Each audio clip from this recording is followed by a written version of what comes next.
धरती पर मनुष्यों की एक विचित्र प्रजाति पाई जाती है। ये ऐसे लोग होते हैं जो सदा दुखी रहते हैं। कोई समस्या हो तो दुखी, और वो समस्या दूर हो जाए तो और भी अधिक दुखी।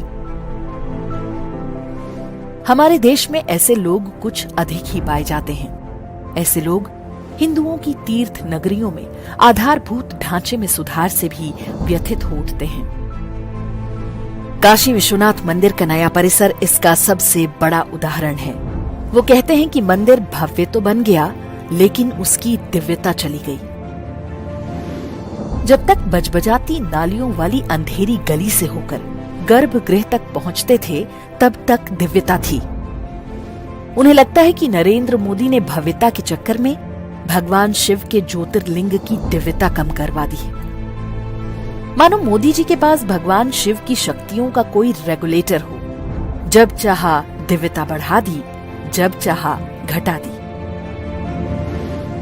इंदौर की रानी अहिल्याबाई ने जब ज्ञानवापी परिसर पर बन चुके अपवित्र ढांचे के बगल में नए शिवलिंग की प्राण प्रतिष्ठा कराई, या महाराजा रणजीत सिंह ने मंदिर के शिखर को स्वर्ण मंडित कराया, क्या तब भी दिव्यता कम होने का ये विचित्र विलाप हुआ होगा?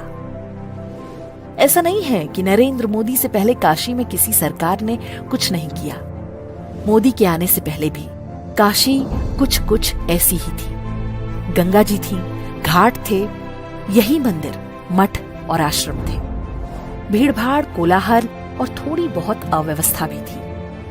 काशी के लोग बहुत कुछ इसके अभ्यस्त भी हो चुके थे। मोदी के आने के बाद काशी पहले से अधिक सुंदर, स्वच्छ दिखती है। नगर की पहचान काशी विश्वनाथ का मंदिर सकरी तंग गलियों के बजाय अब एक खुले हुए परिसर में है। गंगा का जल भी अब बहुत स्वच्छ हो चुका है, कम से कम इतना स्वच्छ कि स्वयं प्रधानमंत्री भी इसमें डुबकी लगा सके।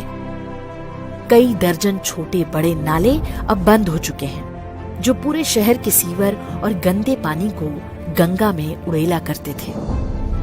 अब उन पर सीवेज ट्रीटमेंट प्लांट लग गए हैं। लेकिन ये काम क्या इतने महत्वपूर्ण हैं, जिनके लिए हिंदू समाज नरेंद्र मोदी को याद करेगा?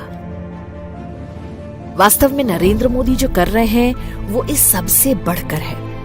मोदी पहले प्रधानमंत्री हैं जिन्होंने काशी को सेक्युलरिज्म की संकुचित दृष्टि से निकल कर देखा है। वो काशी की उसी पहचान को स्थापित कर रहे हैं जिसके कारण काशी काशी है।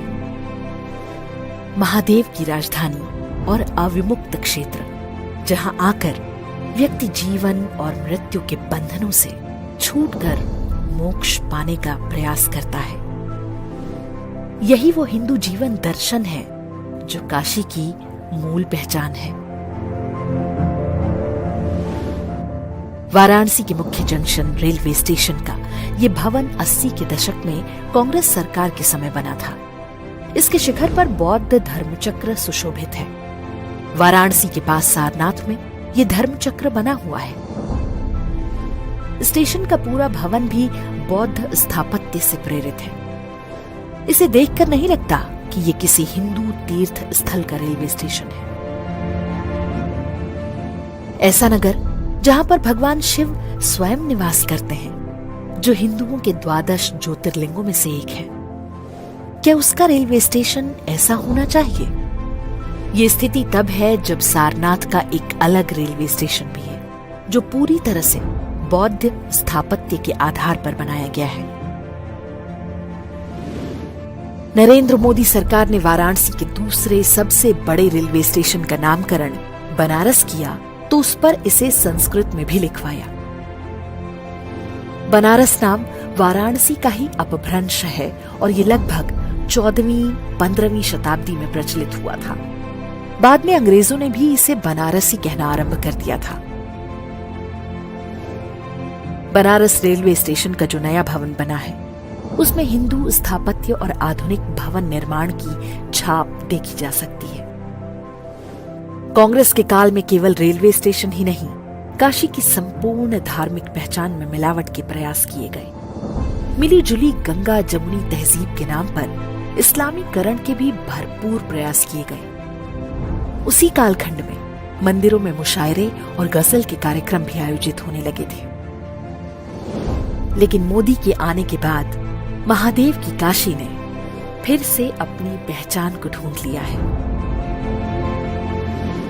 नरेंद्र मोदी हो या कोई अन्य व्यक्ति, ये तो निमित्त मात्र है। आवश्यक नहीं कि हम इसके लिए उनका स्तुति गान करें, लेकिन भ्रमित होकर कृतज्ञ बनना भी उचित नहीं है।